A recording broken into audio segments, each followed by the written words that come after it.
around the opposition politics. Peter Hamusali Ngosi is asking, Namaraga ni nani in that hierarchy? Hii dunia kweli. Just because akona Ruto or Jubilee, if there was anyone to be president from this region, would be Nyachai. May his soul rest in peace. Matiang'i ni nani surely? Yes, he can get even 1 million votes, assuming all the Gusii's vote and get some other from other sympathizers. Will that make him president of Kenya? Peter Hamusali Ngosi.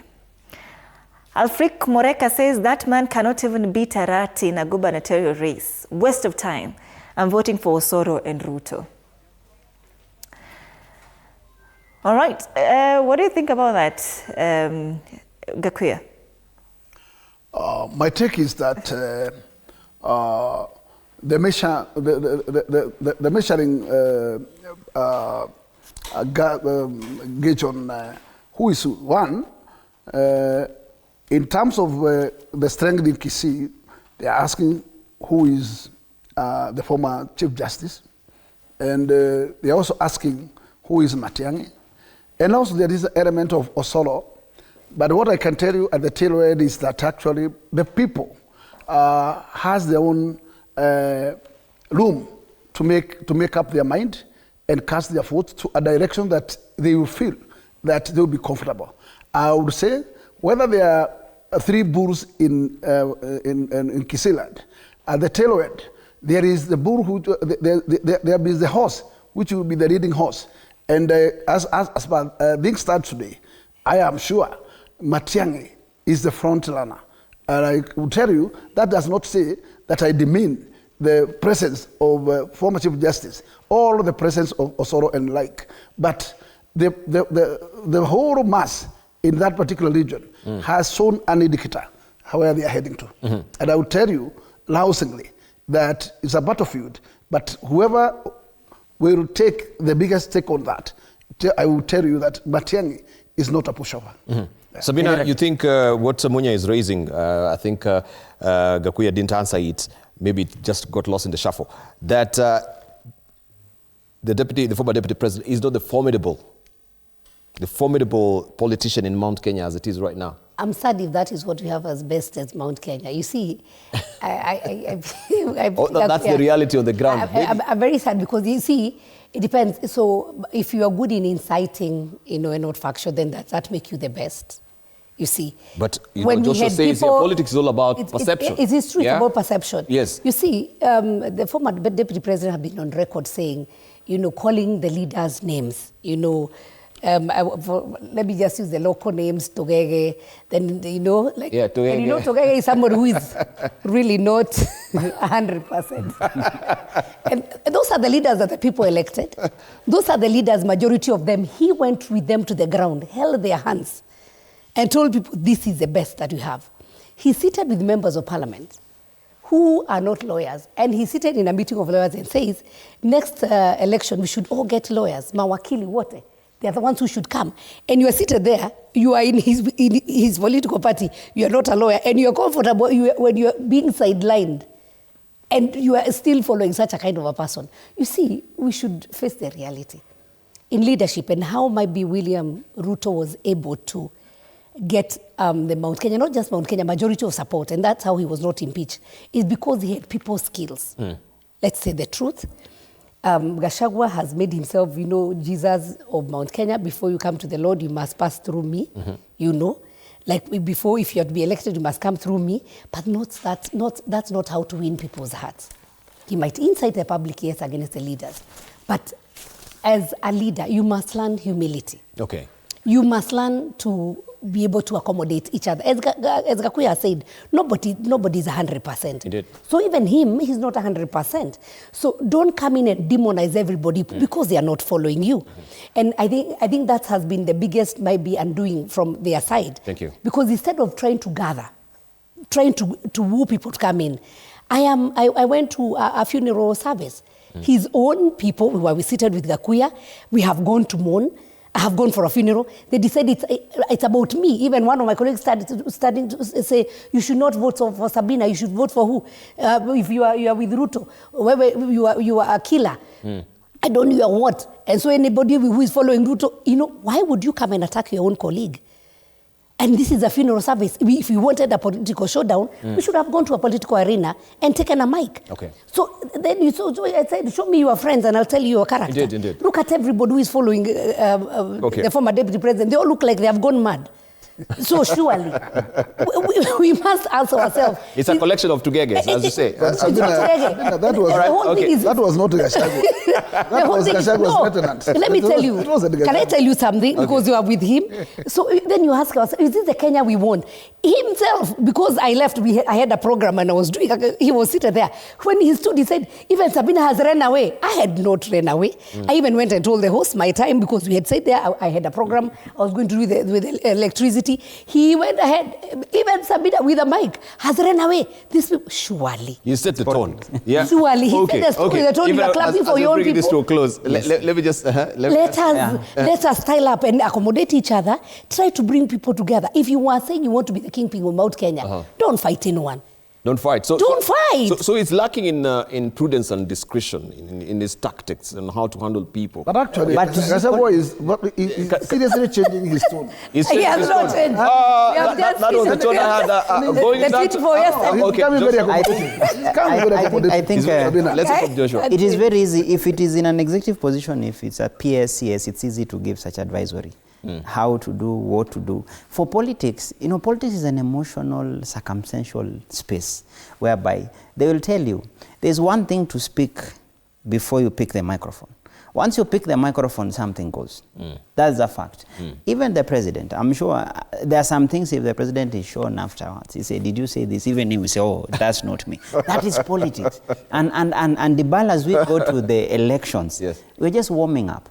And that's why I remember there's that common phrase, say, if the heat is too much in the kitchen, you rather get out. So at the end of the day, this is likely to go. Number two, I have a problem with us thinking that you would want a different version of Rigathi. If it has worked for him as is now, he switches and becomes a mellow politician, then he disappears. If today then Matiang'i becomes... But is it working for his good? Or so far so good, so far so good. His abrasive style has given him the platform he has now. Otherwise he would have disappeared completely. And I think we need to define all our politicians depending on how they deal their politics. For example, you'll always find Raila Odinga was this kind of a politician who would always do riddles, who would always just pick a story from nowhere and set the conversation going. In fact, did you ever hear his speech about talking about what he'll do for the government? Not at all. It was always stories, football matches, and it worked for him. If you look at Kalonzo Musyoka, he comes up as this Mr. Diplomat, clean guy. He can't pick Rigathis tone. He can't do the Rigathis legwork. So what happens when you go to a field like that, whereby, voters come or people come there for excitement also. So you will need one rabble-rouser, you will need a diplomatic kind of a person, and that's why even for the president, you find within the president's team, the straight shooters are Sudis. So Oscar Sudi can always match up. You will see what Sudi says versus Rigathi, they match. And that's why you remember, I don't know if you remember in 2017, when this hate speech bill came, you remember who were arrested and taken to Pangani? There was Kimani Ngunjiri, there was Moses Kuria. On the other side, there was Junet, and you could see they were laughing. In fact, they were making fun because they know each other. So for me, that is it. So I wouldn't have a problem much. As long as it doesn't border in hate speech, it is politics. Secondly, how many platforms do we have to be able to do politics? Mostly it's funerals and such kind of events. And churches. And that's why churches always struggle to contain. And I'm happy, I would want the churches to be honest. This time, 1 year to the elections, make the platform open. Let the politicians sell their story. Let them speak. The church can just moderate and say, no insults. But go full force, sell your story. Funerals then become the only source, and I really empathize with people going to, if you are going to do funerals where you are doing a dome tent of 4,000, 5,000, trust me, you are inviting trouble, and definitely when politicians show up, it will be politics 100%. Lastly, I wanted to comment on that. I think it is easy to completely write off, and this is posturing. There's no way you can say today that in Gusii, Matiang'i means nothing. No.